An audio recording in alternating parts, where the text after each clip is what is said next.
Taga-rito ka na. Oo nga. Ay, bili na daw sila ng bahay dito eh. Marami akong pasalo. Kaso mahal ang pasalo. Kaya nga sabi ko gusto ko sa developer, sa tao.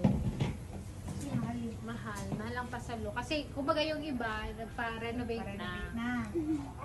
So, kumbaga may Bawiin nila yung ano. Ganansyahan pa nila yun. may ano